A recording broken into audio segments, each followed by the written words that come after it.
voice. I think this seat's awful low to the ground. Got interesting information to report, interesting times, or either way, anyhow, way you want to look at it, depressing times. Not just because of the virus. And there's a lot of traffic here in Dallas. I mean, you wouldn't think anything's going on except for the half of people are wearing masks and half aren't. So it's really kind of creepy standing in line, and out of 30 people, 15 people have their masks on and their scarves and t-shirts, and just very apocalyptic. But I digress. I'm gonna dive in. Here's what interesting I found out today. I'll go into detail what's going on with my car. I'll be straight up, outright, straightforward. When I got my car tuned in end of December, I got it tuned and it made 434 horsepower to the wheels, and it made 513 pound-feet of torque. And had to excuse me because the traffic, I mean, it's virus, don't go out of your home, and there's just crazy traffic. So the car was very, very impressive. I mean, it was a little scary. It was just like a light switch. I mean, the power came on at the very touch of the throttle, and it would just smoke the tires. I mean, it was phenomenally fast. I mean, I would have loved to have been able to take it to the track, the day I got it, but it wouldn't put the power down at all. It just light the tires up, no matter first, second, into third gear. So after a few days of that, I went back, and the car was just like a light switch. It just wasn't driving really friendly very well for just daily driving, and maybe I could have gotten used to that and it wouldn't have been as bad. But I went back in, I was like, and the car was also doing some quirky things. Just to give you an example, I was told that it's probably to do with the torque management. A lot of this is just shadow, it's voodoo. I mean, who knows what it is? But the car, when I was driving at, probably 5 in the morning, and it was down in the 40s. It wasn't icy or watery. It was just cold that day. The car, when I went to go turn around over the overpass because I missed my turn off, if I can remember correctly, I didn't even have my foot on the gas, and the car just accelerated. Believe it or not, the car just accelerated. It went whoa, jumped up, and I wasn't even on the pedal, and then it jerked in and it started making some jerky, movements, and then it went back down, and I put my foot on the brake, and it was kind of a scary moment, and I immediately, from finishing my job that day, I turned around and I went back to Jotech. And I was like, man, this shit's not good. And the car, I'm just not super, super stoked with what's going on. And so they retuned the car. They had been using tunes from their previous Q50s, that format, so that it cut down, I guess, on the work for, rebuilding a whole new tune for this car. So they take a base tune from their 16, 17, and 18 previous tuned Q50s, 3.0 Ts, and then they install that most amount of work onto every new car. So that's what they did with me with my initial tune. And that might have had some problems because I had a stock exhaust and very restrictive exhaust, and all the other cars seemed to have downpipes and exhaust. So I don't know if that was part of the contribution to the problem, from going from full open downpipes to full exhaust, and then me with little tiny 2-inch exhaust.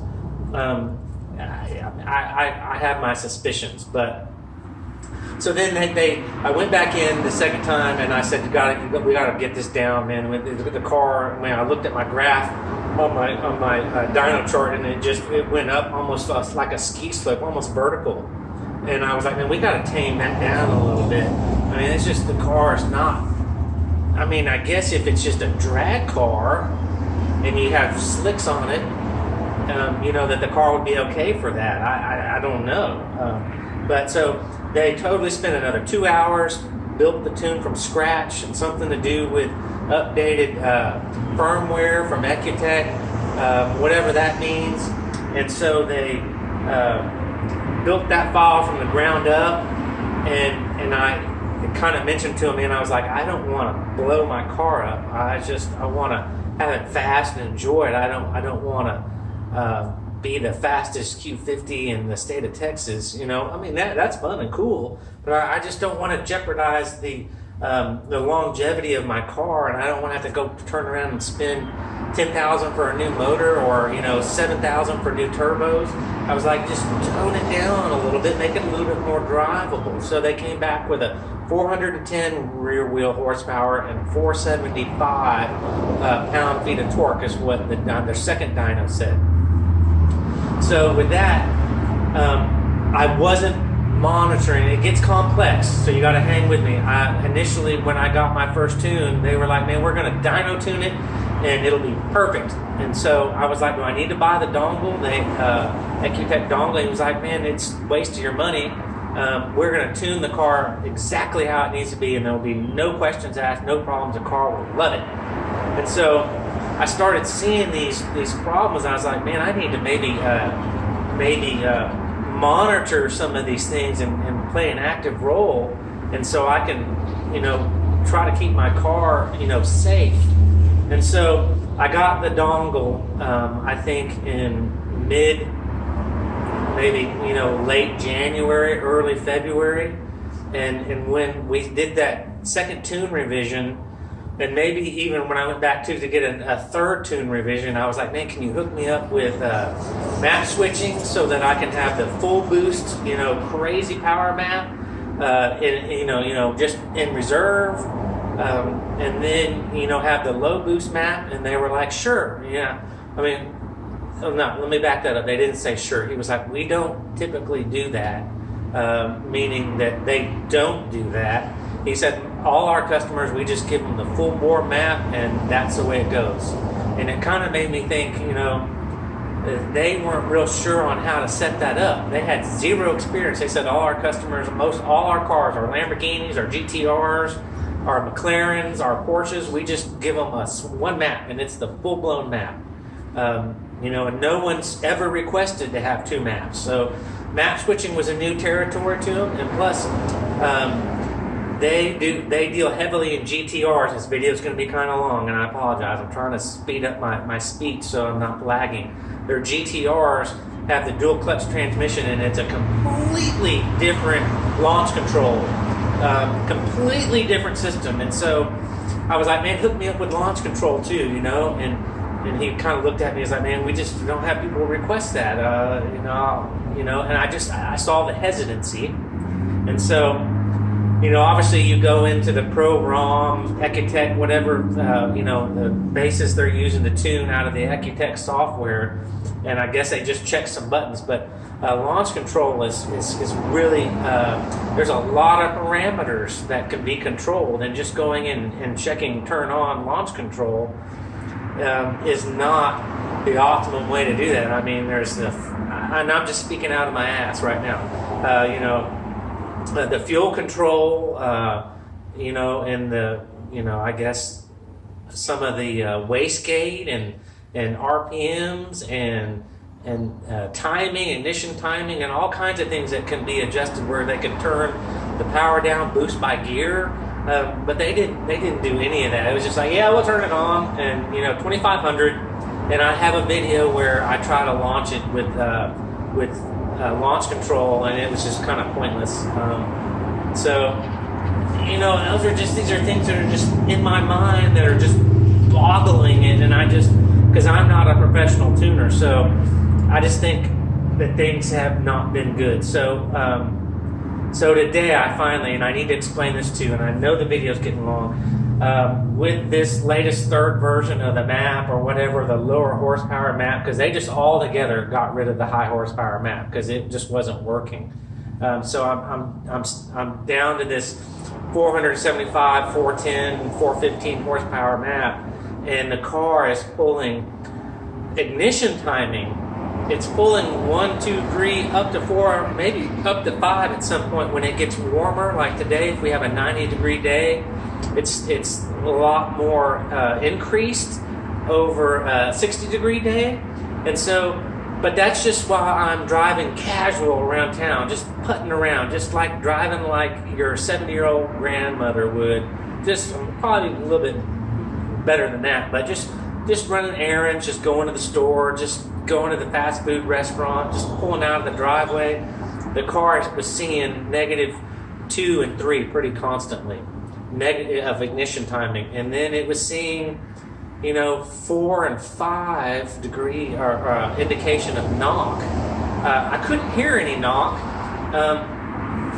And then as soon as I stepped on the crazy thing, as soon as I stepped on the throttle, the knock would go away and the ignition timing would jump to 0. I mean, it would click down, 5, 4, 3, 2, 1, and then start to climb up, +1, +2, +3, up to 4.6, 4.7 of ignition timing being added.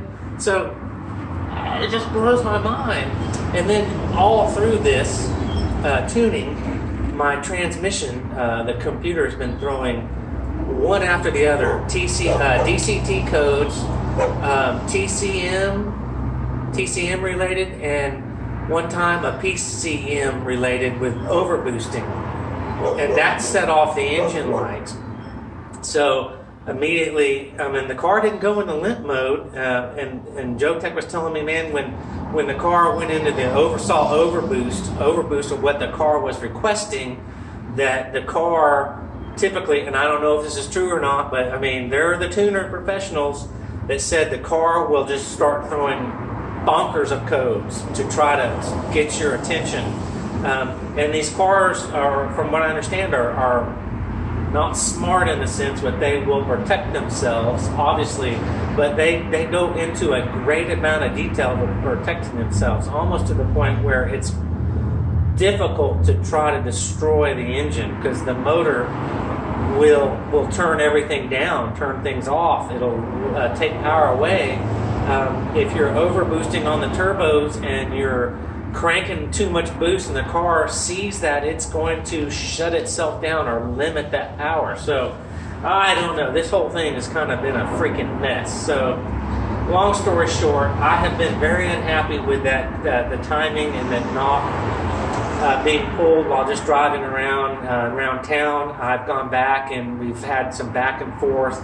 I've had some come to Jesus talks with them, even though I'm not the tuner. Showed them some logs, tried to show them some videos.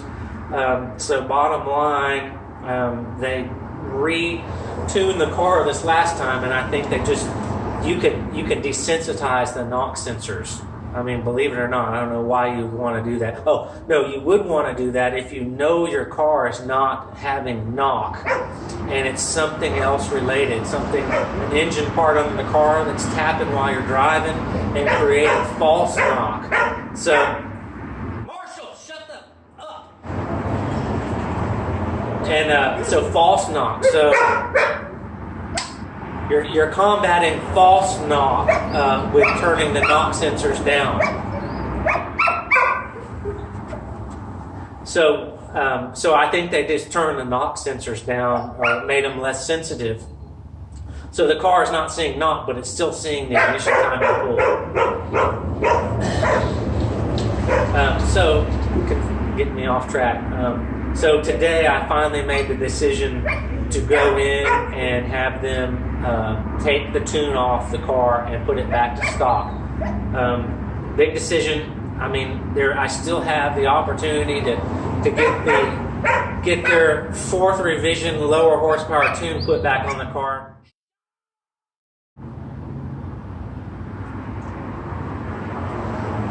So yeah, took the tune off, and now the car is back to hopefully 315 horsepower.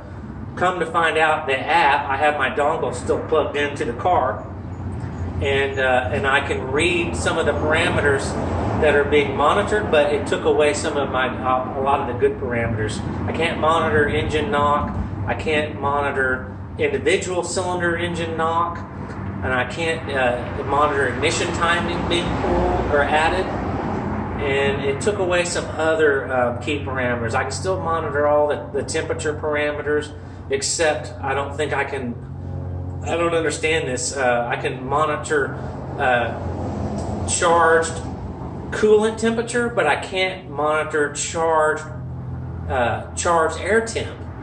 So basically what I'm going to do is have the car back to 315 horsepower. I want to install my exhaust, but that could be a monkey wrench in the equation without getting this solved and adding another part. But I really want to install the exhaust and see what it does to the car stock. It'd just be the perfect timing to, with the air intakes that I have on there, to see, and then log some of those parameters and see if the temperatures of the exhaust change or AFR, just some different parameters, just to see if the car's running better with the exhaust without being tuned. But I don't want to introduce something else to the car without finding out what's going on. And so I guess this time that I'm going to spend the next week or 2 weeks doing is late at night, maybe go out and run the car really hard. You can hear all the traffic. I mean, it's like no virus going on. I mean, traffic everywhere. I mean, nobody's staying home. But so just monitor the car, run it hard. Marshall, shut up! And see if I can get some of the transmission codes back. Because if the transmission codes are still there, I'm going to have to take the car in without the tune and get the transmission looked at, put on the computer and see what's going on with the transmission. And I don't know how I'm going to elaborate that, explain that to them without them knowing that I'm monitoring the car, because I don't think that these DCT TCM codes are lighting the ignition or lighting the warning light on the dash. So usually when you see a warning light on the dash, that's when you take the car in and say there's a problem with it. So no light, how do I know there's a problem with the transmission? So lots of things to work out, and I'm being outright straight up with everyone. I'm like the tune, and I want to look at getting it tuned, but I don't want to damage this car, and I don't want to break it intentionally and then take it in and claim a false warranty. That's not fair and not cool for me and not cool for Infiniti. But so that's where I am. I want to just be upright, straightforward, and explain these hurdle after hurdle in the tuning situation. Most people, I think, just get a tune and everything's just great and dandy, and they, even if they are having problems, or God bless them if they have no problems and everything's just solid from day 1 to day 2 year. But with me, and it's been up and down. So hopefully everybody can learn about this. I've talked with some people from the online through my videos that have commented, and it's always helpful, informative. I'm learning more and becoming online friends with other people that have Q50, so I can kind of talk about the car, because otherwise I don't have anyone that knows anything about cars or cares anything about cars anymore. So with that said, like the video if you like it, like and subscribe, follow my stuff. I really want to install my exhaust. It's just sitting in my house, and I can install it in an hour or so. I'm really prepared to do that, put this back up on jack stands and get that done, but I'm just not real sure, because I may have to take this into the Infiniti dealership and try to get something under warranty like the transmission. I just don't want to put another exhaust on there and just have that possibly be another issue. A heat exchanger, they're not going to see that unless it's a guy has his own Q50 at the Infiniti dealership and he's active and all this stuff. Otherwise, the most of the mechanics won't even look through the front and even notice that has a upgraded heat exchanger in there. So that's not going to even be an issue. I took the little labels off they came off my AMS labels on my air cleaners, my air filter boxes. Those came off when they got hot. Those came off when Joe Tech Motorsports put the big fans on the front, it blew them completely off. So I just have them off in my house. I may super glue them on at another time, or attach them somehow where they won't come off. But right now, they look like stock air boxes. Other than, I guess the most detailed person would know. Okay, video's long enough. Like I said, like and subscribe. Thanks for tuning in. I like doing updates and being straightforward with everyone. So have a great day, and hopefully I don't have to yell at my dog again.